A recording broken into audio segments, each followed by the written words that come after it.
Ladies and gentlemen, welcome back to another episode of PTV Heat. It's been a while, but we're back. This week, we're going to be discussing the recent WWE releases, and honestly, we're going to be discussing 2021 WWE releases as a whole, because there's been a lot, and quite a few of them have been shocking. Joined by always with me, Heaven Hill. How are you doing? I'm doing fantastic. Well, actually, no, I'm not doing fantastic. Today I'm doing it's like okay. It's like I was doing okay, but then I found out what the episode was gonna be on, and it was just it's just always upsetting, to to learn of all of these wrestlers being released and finding out it was due to budget cuts, despite them reporting, you know, major profits in this quarter. And it's just so annoying. But in this day and age, in this time of social media and with other companies being as big as they are now, like a wrestler gets released, sure, but you know, 30, 60, 90 days from now, they'll be back somewhere. So it's not all bad. But right now, it's I'm feeling a little bleak. I'll agree. Like overall, it's not nearly as bad as it used to be. Now that the Indies have kind of gained a resurgence, and that AEW has kind of been picking up a bunch of people that have been dropping off, and that's a seemingly for the moment somewhat of a competitor to the big one. But it still is kind of scary. It's still people losing their jobs. But I think we'll just jump right into some of the names. Personally, one of the ones that I'm excited to see show up in other places is the Lucha House Party, who I have behind me. I think it would be. I mean, it's Kalisto, who got released in the summer, and then Grand Metalik and Lucha Dorado, who just were recently released, yesterday or 2 days ago, or whatever. I think it would be awesome to see them show up in AAA. I watch Triple Mania every year, just because I think it's one of the most insane wrestling shows. They kind of throw everything at the wall and see what sticks. But I've always been a big fan of Lucha Libre wrestling. I think they were kind of one of the standout teams that I really thought never really got a chance. They had some moments. I mean, there was an episode of Raw or something where Grand Metalik wrestled Randy Orton or AJ Styles or something, and I think went over, which is really crazy because WWE doesn't normally give luchadors that kind of experience or that kind of victory. But man, such a talented group of people, and part of me hopes they kind of stick together. But I mean, each of them on their own have done so much outside of WWE. Now that they're finally back out in the wild, it's really quite exciting. Yeah, I agree wholeheartedly. And I think when they were in WWE, I mean, you mentioned it, they weren't really utilized to their fullest potential. And I thought they would have been. I mean, the cruiserweight title was a thing once upon a time. And that was really fun and exciting. And we got some really great matches from Neville, who's now packed, and even Enzo, he was terrible, but he had a decent villain run. Tony Nese, he was always fun to watch. So the cruiserweight division was alive and well at one point, and Lucha House Party, they fit right in with that, and tag teaming. I mean, the chemistry that they always showcase together, they were just phenomenal all the time, just high flying. People love that. People love that energy, that high octane feel in the ring. And I think they'll be a good fit anywhere. I mean, you mentioned you'd like to see them turn up in AAA.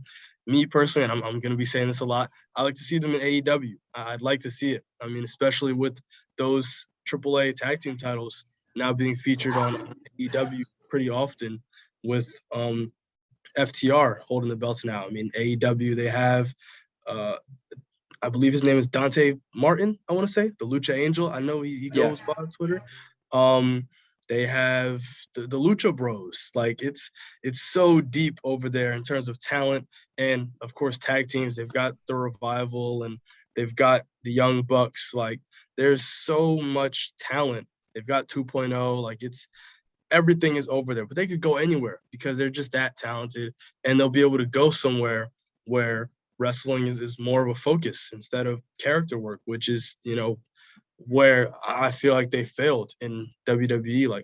We didn't really know them like as characters. We just saw like, oh, you know, they're guys that flip and jump, but like nobody's tuning in to focus on their, or at least I was tuning in to focus on Yeah, their yeah. expertise.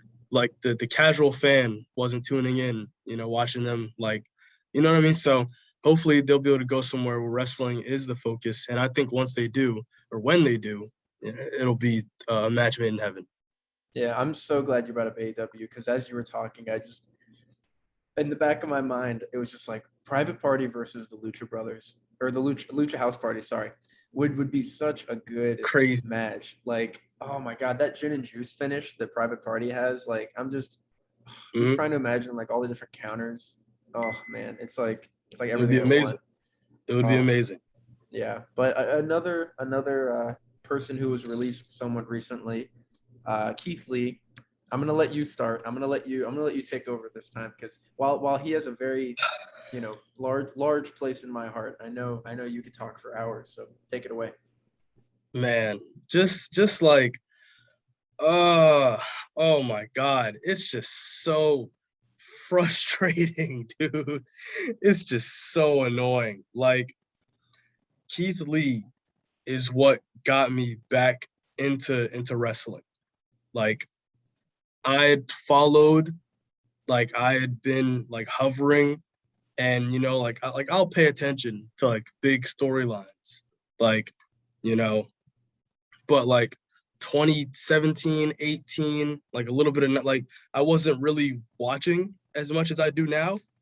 So like I turn on the television and I'm like, man, like, because this is around the time of Kofi Mania. So I'm like, dude, Kofi is killing it. Like, I'm watching every week at this point. Like, he's going crazy. He's awesome. And then it's like, at this point, I'm realizing, okay, Kofi's doing this. He's great. He's killing it.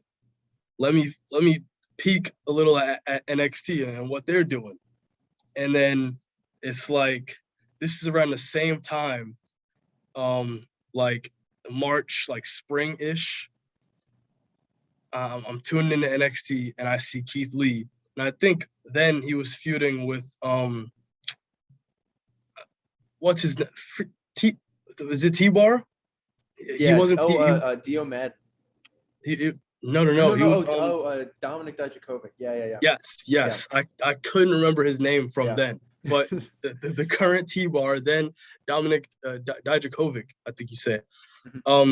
Their feud ended early, but then like it was that 2019, like I remember him invading SmackDown, and I remember like that Survivor Series. Like, I remember that War God. Games that November when he was on Ciampa's team when they fought the Undisputed Era, and then Survivor Series, and then the Royal Rumble a couple months later. Like, I'm watching this, I'm like, dude, do you see this man?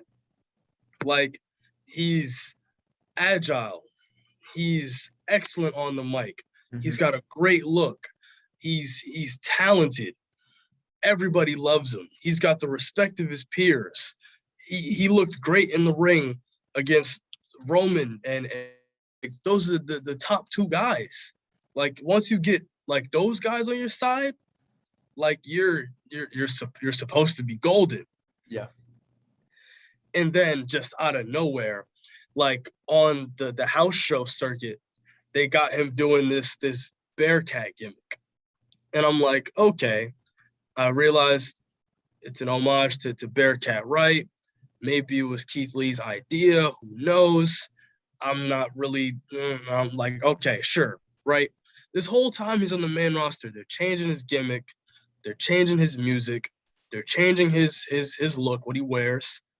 I guess because Vince doesn't like bigger gentlemen. Big boys. And I'm like, okay, this entire time, he's done nothing but comply. He's done nothing but tailor himself to what they want him to be, to what Vince wants. He almost died in the ring trying to push himself for y'all, took some time away, came back, and like, then you're still changing his gimmick and you're still tailoring him to something he's not. and then you release him, and then you just cut him. You cut him and his fiance within minutes of each other. Yep. Hearing that pop when he came out at the Rumble, Oh my gosh. or watching him duke it out with Roman at Survivor Series, I'm like, bro. Brock I'm like looks at him and you can see he's like okay, he's like big boy. Like I'm like, bro. It's like, why would you not? How do you not like? I'm like, dude, like he's literally limitless. Like that's his gimmick. Like he is yes, limitless Keith Lee, but he's literally limitless. And the good thing about that is I truly think that he could go anywhere, and he's gonna anywhere he wants. Like New Japan, you know, like a Jeff Cobb, you know, him and Tomohiro Ishii, like anything he could go does, anywhere he wants to go. He does, he's gonna kill it. They're calling him. He's not. His phone is off the hook right now. Yeah. So I just can't. I can't believe that WWE's just like giving up on someone like that. But someone else who was the person you mentioned who beat Keith Lee in NXT to win the title was recently called up to little to no fanfare. Karrion Kross, kind of unfortunate. A guy who seemed like he was never really cut out for NXT. You know, it seemed like he was a main roster guy because he was more presentation than anything else. Finally, it's called up.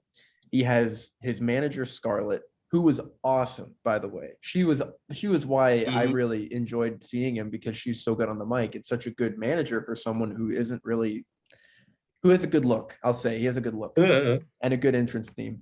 But I mean, Karrion Kross being called up was kind of fumbled. I mean, from what it sounds like it was kind of sabotaged for whatever reason, which is kind of petty. But I will say, apparently, some of these cuts from yesterday were because employees or wrestlers refused to get vaccinated, which is interesting. I saw that, yeah. Which I mean, at first, like I was like, it doesn't seem like Vince McMahon would be upset at people for not getting vaccinated, because he seems kind of, you know, he leans a little bit to one side. But then I thought about like, I heard about like, you know, if performers can't travel internationally for these shows, you know, I mean, why keep them around? Because they want to do, now that COVID restrictions are lifting a little bit and the vaccinations available, they're going to want to do more shows. Like I think Nia Jax was a name that was mentioned as possibly being related to, you know, getting released because of refusing to get vaccinated. But honestly, like I don't know, this is going to sound really mean, and I'm sure they will find footing somewhere else. But I did really like Nia Jax. You know, when I first started watching wrestling, which was like 2016, 2017, like I thought her stuff with Charlotte early on was really good. Her stuff with Bailey, I thought was really good. But as of recent, she just kind of, I don't know. It's like she's almost, I don't want to say one trick pony because that sounds really mean, but it's like there isn't much else to her. You know, she's the unstoppable force or the immovable object or whatever. You know, like that's about it. You know. And then, I mean, there's the history of accidents that happen in the ring, you know, injuries that she may or may not have caused. I don't know. I'm interested to see what she does, though. I'm interested to see if companies are gonna flock to her to see if people want to pick her up. I don't know. Yeah. Okay. I'm gonna start with Karrion and then Scarlett. I personally, I love Scarlett. Like she's awesome. Her look, her work on the mic. I think she could find work anywhere. It just sucks that she's attached to him. Karrion, I'm trying to hold in the laugh. He's like, man, okay. So I saw a tweet that said, can we acknowledge him as the worst NXT champion of all time? I'm all for that. I'm all for that. Honestly, screw him. And like, I'll say I enjoyed, like when he initially beat Keith for the belt, like last August, I was like, okay, hate the move, but if they're gonna push this guy, let's see where it goes. Like I'm cool with that. I get it. You know. Yeah. And I'm like, Keith is going to the main roster anyway. So like it's whatever. He dropped the last belt, he drops this one, he's up on Raw, cool, fine. I'm gonna watch NXT regardless. Like, you know, let's just see. Then he drops it to Finn. I think he got hurt and Finn won it in like that fatal four-way with So I think at so. that point, So Finn had an insane run with it. Like every match was a banger, whether it was with Kyle or with like everything was awesome. So I'm watching that. I'm like, man, that's cool. And then Karrion comes back, and then he wins it immediately. And I'm like, okay, sure, fine. He's back from injury.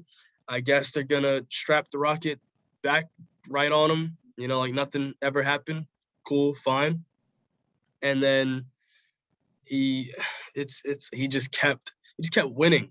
He just kept winning, and it's like, okay, he's not exactly good in the ring or on the mic, and I don't really like his look. So it's like a lot of the allure was Scarlett, and then it was like the people that he was in the ring with. It's like you're in there with Cole and with Gargano and with Balor and O'Reilly. Like they're gonna make you look good. Yeah. So I'm like, exactly how good is this guy? And then he was in that, what was it, like that 6-pack challenge or whatever it was, like that Fatal 5-way at In Your House. And then he won that. And I was like, okay. Hold on. Is there a way you can stop the recording? Yeah, I can pause it. Yeah. Pause it. Fatal 5-way. Yeah. Okay. So, and then Cross went and beat everyone in that match. I think he was in there with O'Reilly, Balor, Cole, and Gargano. And at that point, I'm like, okay, sure. That's dumb. Because it's like, I'm like in the weeks leading up to that match, you had Cole eviscerate him with that promo. I know you remember it. When he was like, you've got the smoke, you've got the girl, they do all this to make you feel special. All they do to make me feel special is they ring the freaking bell. Like, as soon as he said that, and then he was like, you can't lace my boots. And he was cooking him. I'm like, dude.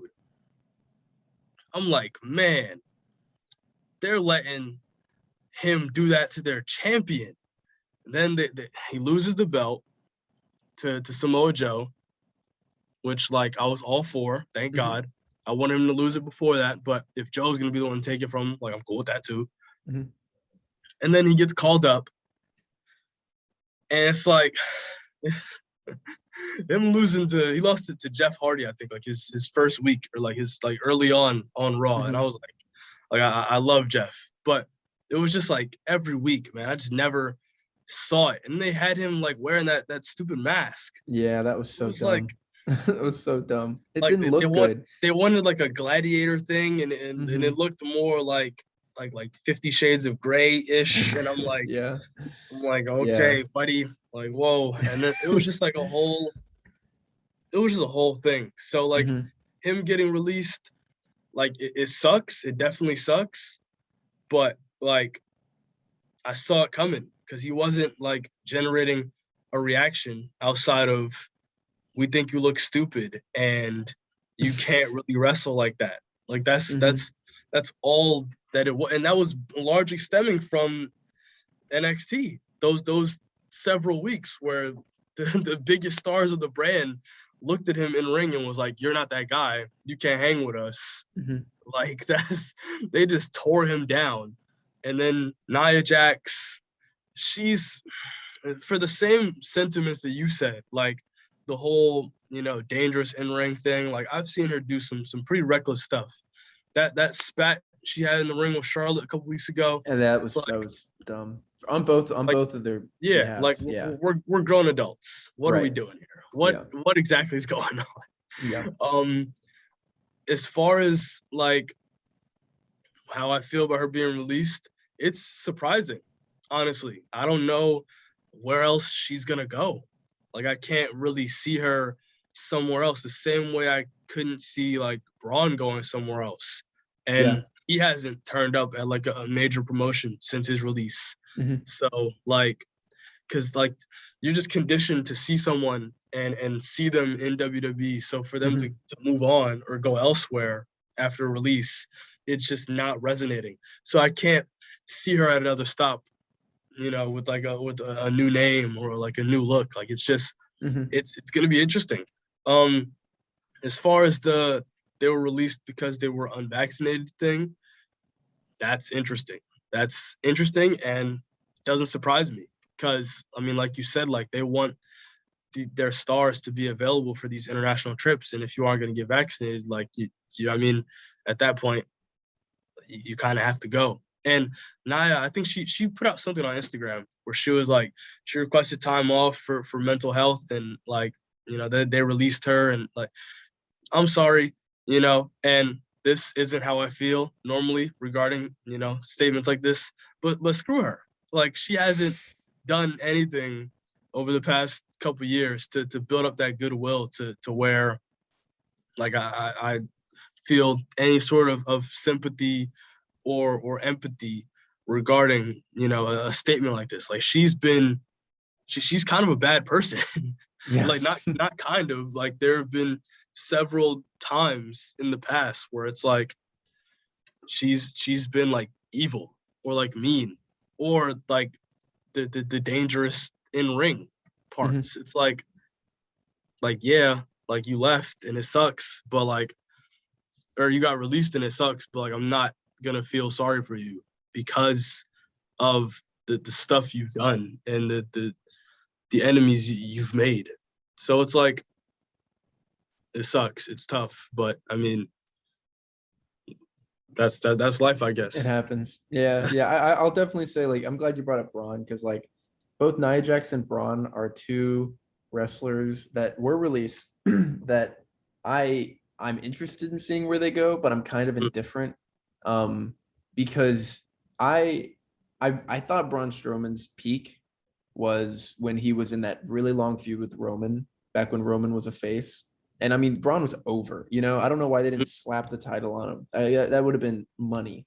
Um, but like I think they'll probably end up somewhere. But I'm not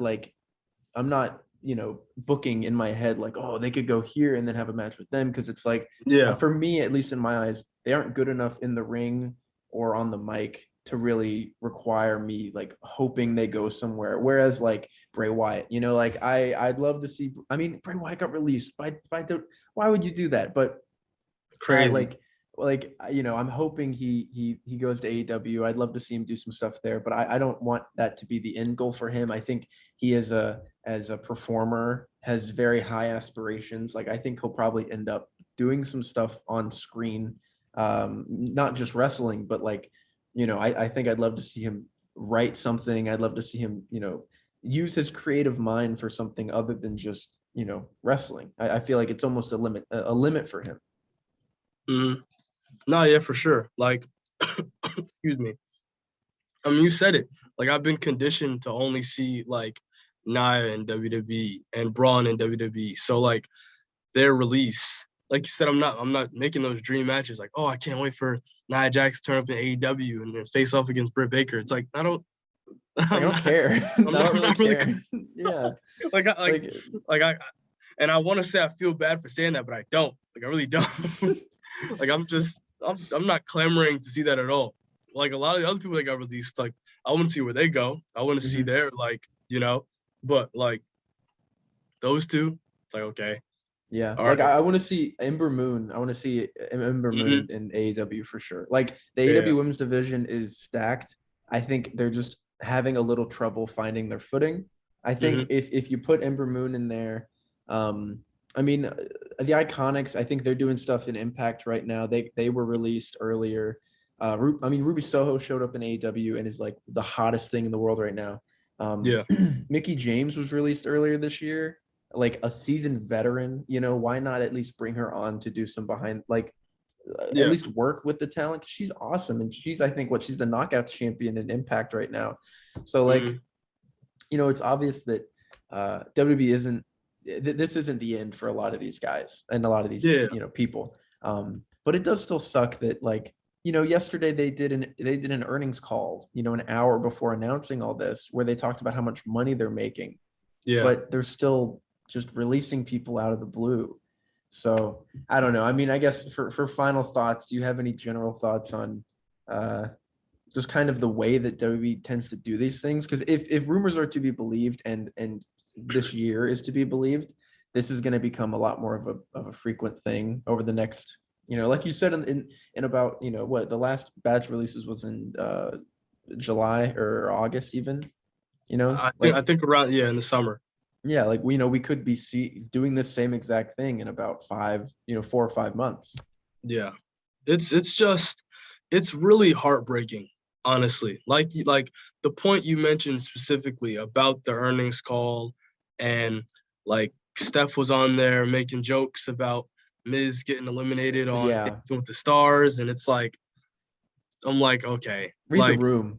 yeah, no, Like seriously, what's about to literally, happen. like like you're doing that and you're reporting these massive profits, and oh, this is booming, and oh, we made this much then, or we did this, and then 20-30 minutes later I'm getting notifications every couple minutes like Hmm. this person released, this, like these are people with families, that they are trying to take care of, and Hmm. you're basically eliminating that. And it pains me. It honestly frustrates me to no end to know that these people are being released in such a heartless way, honestly, Hmm. because WWE is the mountaintop for like just in general. Like this is Hmm. the absolute peak. This is the upper echelon. Like there are other places to be. There are other companies that you can go to and to be successful, but every wrestler wants to get to WWE at some point. Like if you say otherwise, you're lying. Like that's just It's the at, place. at, The at WWE some champion point, is yeah. like, you know, At some point in your wrestling career or growing up, like you wanted to reach the pinnacle. So to get there and then to receive your walking papers just in a text from John Laurinaitis, and it's just, oh yeah, we're releasing you budget cuts. Like good you luck. just told you just told me we made $30 million last Hmm. month, and you cutting me now? Like what is that? What is that, man? It's so dumb. It's so aggravating, but and I really don't like how they're just, oh, this is a business, and oh, we're doing this, and it's really upsetting. But you know, like I said, we'll be watching some of these people turn up to other other exciting companies in a couple months, in Hmm. just a couple days, or not a couple days, just like 90 days or so. So Yeah. when those clauses run out, when those no compete clauses run out, then we see Keith Lee sitting front row at All Out or whatever. I don't know. I don't know what big AEW pay-per-view is near, like spring, but Hmm. like when it happens, when he's there with Mia Yim, or when we see, I don't know, Ember Moon in Shimmer, or Oni Lorcan when he goes back to Ring of Honor, because I know like they just released everybody and they're gonna be Hmm. starting new like in the new year, and they'll be figuring things out. Like I'm excited for what's to come. It sucks that I won't be able to watch some of these people on NXT. Oni Lorcan especially. Like his work with Danny Burch and Pete Dunne and them like have been crazy. B-Fab, she just got called up with Hit Row to SmackDown in the draft, and now she's gone. That move, honestly, like I know we're wrapping up, but that move just tanked like all interest I had in that. Like I loved them, but she was like a big draw. Like her Swerve, like I love Top Dollar. I love Ashante the Adonis, but like B-Fab, her look, her mic work, she was a little green in the ring, but it's like people can work on that. So to take her away, it's like they had someone for every division. So to take her away and remove her aspect, so, and what she brought to the group, it's like it's just another group of guys now. So that's really upsetting. Eva Marie, I don't know why they brought her back to do the same thing she did when she left, and they wasted our time, they wasted her time, they wasted the audience's time, they wasted their own time. It's just it. Trey Baxter, Trey ba- so, you know what? I'm glad they released Trey Baxter. I'm glad they didn't. Want to know why? Want to know why? Did you know he's with Cora Jade? Did you know No. he's he's dating Cora Jade, and they were she like kissed him on an episode of NXT like weeks ago, and I was like, hello, and then I found out they're dating in real life. So you know what? I'm glad Trey Baxter's out of a job. Yeah, I said it. Yeah, yeah, And yeah. Punk. controversial statements. My Yeah, goodness. we're Well, but, but on a serious note, I hope everyone that was released, I hope they all get back on their feet and they're working, wherever in a couple months, whether it's a huge promotion, whether they're back on the indie scene. I hope everybody gets back to where they need to be. Please don't resort to making cameo accounts and charging ridiculous amounts. well, Like, that's gonna happen. yeah, You're gonna you be don't able to have get a to. Nia Jax cameo for like $300. You could say happy Oh my birthday. God. Oh my goodness. It's gonna be the worst happy birthday ever. Well, I will say, while it does suck that a lot of people have been losing their jobs recently in WWE. It is extremely nice to see them pop up. It makes for very interesting television. Like it makes Dynamite and Impact and even GCW, feel like must-watch programming if you want to be knowledgeable of the the sphere that is wrestling at the moment. Like Zack Ryder showing up in GCW and killing it, literally. Adam Cole showing up on AEW the same night as Daniel Bryan. Like Crazy. So crazy. it's an insane landscape. And like these releases suck, but they do it feels like the stock of wrestling is going up. Public opinion starting to increase a little bit. More people are getting back into it, which is really exciting. But I do think that is all the time that we have for today, which sucks. But we should be back next week to cover Full Gear. I'm extremely excited about that. I think a title or two may change hands, but we'll have to save our predictions till next episode. For Heaven Hill, this is Cooper Tennant. As always, thank you for watching. Adios.